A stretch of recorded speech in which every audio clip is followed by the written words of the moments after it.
Hello students, welcome to your economics class. আজি আমি Indian economic ডেভেলপমেণ্টৰ পাৰ্ট M ষ্টাৰ্ট কৰিম আৰু আজিৰ টপিকটোত আমি ইণ্ডাষ্ট্ৰিয়েল ছেক্টৰটো কমপ্লিট কৰিম ফ্ৰম 1950 to 1991.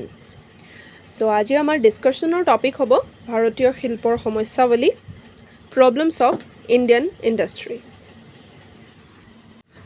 আমি অলৰেডি ভাৰতীয় উদ্যোগ খণ্ডটো তাৰ বাবে প্ৰয়োজনীয় বিভিন্ন কৌশল বা পলিচিছ আমি পঢ়ি আহিছোঁ. 1950 চনৰ পৰা 1990ৰ সময়ছোৱাত কেনেকুৱা ধৰণৰ কৌশল বা পদ্ধতিৰে ভাৰতীয় উদ্যোগিক খণ্ডটোৰ উন্নয়ন ঘটাবলৈ চেষ্টা কৰিছিল. আৰু আজি আমি সেই গোটেইখিনিৰ পিছত পঢ়িম যে ভাৰতীয় শিল্পৰ যিমানবোৰ সমস্যা আছে, কেনেকুৱা ধৰণৰ সমস্যাৰ সন্মুখীন হৈছে ভাৰতীয় উদ্যোগ খণ্ডই, সেইটো আমি পঢ়িম. We have already gone through the entire portion of industrial sector during the time period from 1950 to 1990. And today we will go through that part where we will try to find out the problems faced by Indian industry. So our first point will be unnecessary government controls and intervention. অপ্ৰয়োজনীয় চৰকাৰী নিয়ন্ত্ৰণ আৰু হস্তক্ষেপ. Trade in industry in the country was unnecessarily under the government controls. We already have gone through some of the aspects where private sector was highly restricted, regulated by government of India. So those control or regulations gave us some sort of negative outcomes. Government had imposed several types of control on the Indian economy. This includes like industrial licensing system is there, price control on goods, foreign exchange controls, and also restrictions in investment by big industries. So all these conditions were applied towards the private sector, and that has became a hurdle in front of the private sector regarding their growth. They were not being capable of growing as like their desired targets. আমি সকলোৱে জানো যে ভাৰতীয় শিল্প আৰু বাণিজ্যৰ ওপৰত চৰকাৰে বিভিন্ন ধৰণৰ নিয়ন্ত্ৰণ তেওঁলোকে ৰাখিছিল. আমি সেয়া পঢ়ি আহিছোঁ. তাৰ ভিতৰতে আমি MRTP এক্টৰ কথাও ক'ব পাৰোঁ, ৰাইট? চ' এতিয়া এই যিমানবোৰ নিয়ন্ত্ৰণ চৰকাৰৰ দ্বাৰা ভাৰতীয় উদ্যোগিক খণ্ডটোৰ উন্নয়নৰ ক্ষেত্ৰত বলবৎ কৰোৱা হৈছিল, সেইবোৰক শেষত গৈ অপ্ৰয়োজনীয় বুলি নিৰ্ধাৰণ কৰা হৈছে. যিহেতু এই হস্তক্ষেপবোৰ বা এই নিয়ন্ত্ৰণবোৰৰ বাবদ কোনোবাখিনিত আমাৰ ব্যক্তিগত খণ্ডটোৱে ইচ্ছা অনুসৰি নিজৰ বিকাশ সাধন কৰিব পৰা নাছিল. আৰু তেওঁলোকে কেনেকুৱা প্ৰকাৰৰ নিয়ন্ত্ৰণৰ হস্তক্ষেপ ৰাখিছিল, সেইবোৰ হৈছে যেনেকৈ উদ্যোগ স্থাপনৰ বাবে অনুজ্ঞাপত্ৰৰ প্ৰয়োজন, দৰৰ নিয়ন্ত্ৰণ কৰিছিল, যিবোৰ দ্ৰব্য বিশেষকৈ এটা বেচৰকাৰী খণ্ড বা বেচৰকাৰী উদ্যোগ প্ৰতিষ্ঠানৰ পৰা যোগান ধৰা হৈছে, তাত দৰ নিয়ন্ত্ৰণ কৰা হৈছিল, বৈদেশিক বিনিময় তাতো নিয়ন্ত্ৰণ ৰখা হৈছিল, আৰু লগতে বৃহৎ গোষ্ঠীৰ যিসকল উদ্যোগ প্ৰতিষ্ঠান আছে তেওঁলোকৰ বিনিয়োগতো নিষেধাজ্ঞা আৰোপ কৰিছিল. গতিকে এই গোটেইখিনিক শেষত গৈ আমি অপ্ৰয়োজনীয় বুলিহে লৈছোঁ যে চৰকাৰে অবাবত বিভিন্ন ধৰণৰ নিয়ন্ত্ৰণৰ হস্তক্ষেপ ৰাখি থৈছিল, যাৰ কাৰণে আমাৰ উদ্যোগিক খণ্ডটোৰ বিকাশ হোৱাৰ বাটত বাধা হিচাপে থিয় দিছিল. Now let's proceed towards the second point. Second point is technological backwardness. প্ৰযুক্তি বিষয়ক অনগ্ৰসৰতা. So India was basically trying her best to grow a strong industrial setup because we have already gone through the need why industrialization is necessary, and especially for a country which is like recently got her identity back. Okay, so in that part of bringing up sufficient industrial growth and development, usually in that growth process what we see lack of advancement in industrial technologies. Yes, there lies backwardness or underdeveloped, or you can say lower quality of technologies that was not helping out at all our industrial sector to grow as like needed. So Indian industry did not have access to advanced technology. It is because of strict government controls and along with that non-availability of foreign exchange. These two are responsible for this technological backwardness for industrial sector in India.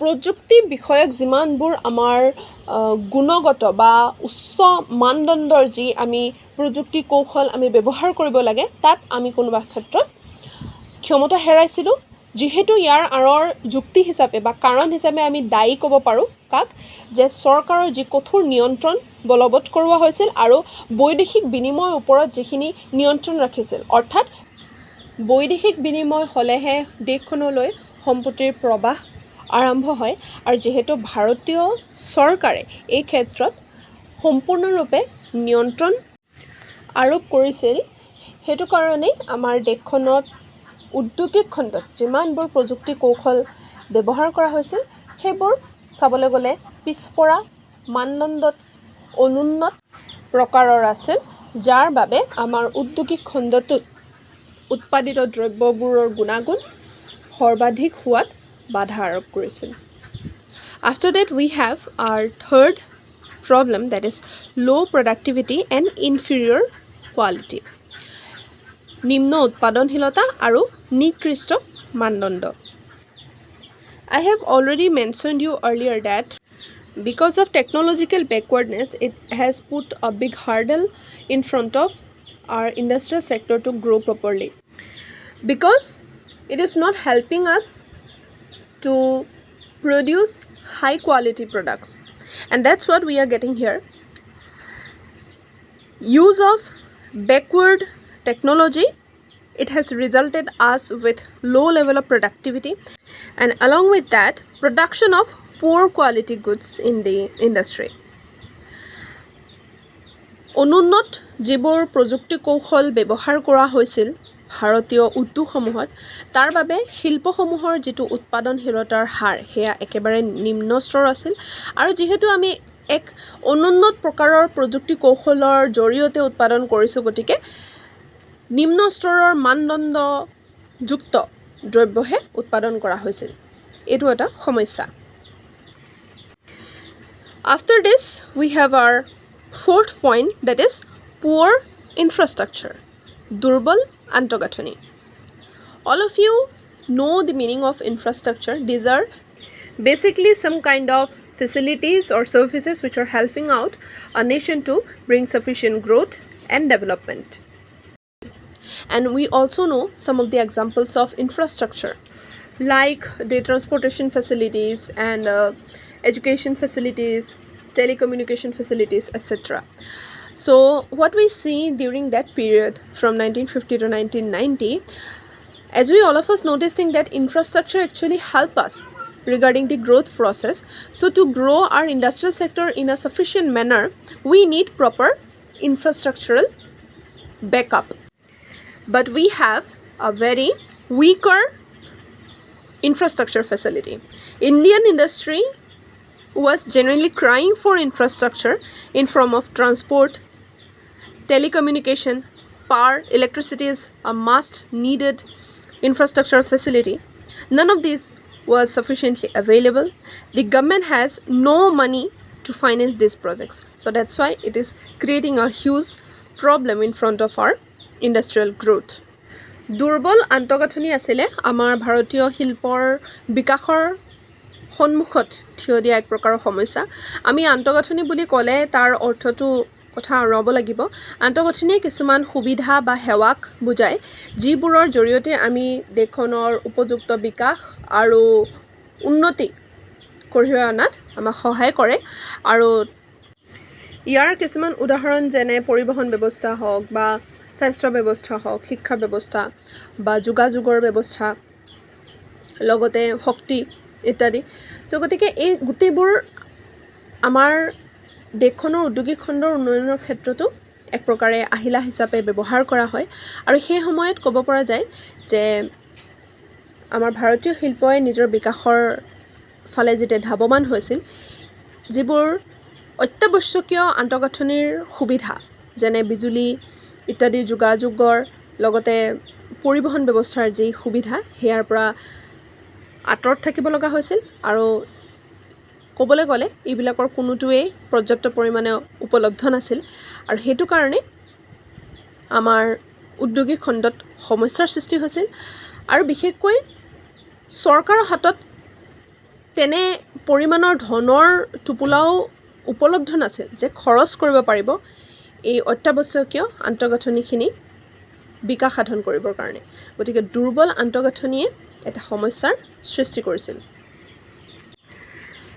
Now our last point will be lack of competition প্ৰতিযোগিতাৰ অভাৱ The policy of protection stimulated the pace of growth of domestic industry but the domestic industry failed to achieve international standard of product quality Lack of competition promoted the domestic entrepreneurs to only focus upon monopoly control of the market rather than competition, diversification, and also growth. নিৰাপত্তাৰ যি নীতি সেই নীতিয়ে নিশ্চয়কৈ আমাৰ ঘৰুৱা শিল্পসমূহৰ বিকাশৰ গতিত অৰিহণা যোগাইছিল কিন্তু এই ঘৰুৱা শিল্পসমূহে আন্তঃৰাষ্ট্ৰীয় পৰ্যায়ৰ উচ্চ মানদণ্ডৰ গুণসম্পন্ন দ্ৰব্য উৎপাদন কৰিব পৰা নাছিল যিহেতু ইয়াত প্ৰতিযোগিতাৰ অভাৱ আছিল আমাৰ ইয়াত উদ্যোক্তাসকলৰ মাজত বজাৰৰ একচেটিয়া নিয়ন্ত্ৰণৰ প্ৰতিহে বেছি উৎসাহী হোৱা দেখা গৈছিল তাৰ সলনি তেওঁলোকে কিন্তু কোনো ধৰণৰ প্ৰতিযোগিতা বা বৈচিত্ৰ্যকৰণ বা লগতে বিকাশৰ ওপৰত কোনো ধৰণৰ মনোযোগ দিয়া নাছিল আৰু এই প্ৰতিযোগিতাৰ অভাৱে আমাৰ ভাৰতীয় শিল্প খণ্ডটোত উপযুক্ত উন্নতি প্ৰাপ্ত কৰাত বাধা আৰোপ কৰিছিলে So students, this is all for this entire session. I will continue with the foreign trade, বৈদেশিক বাণিজ্যৰ সৈতে next video start কৰিম. Thank you students.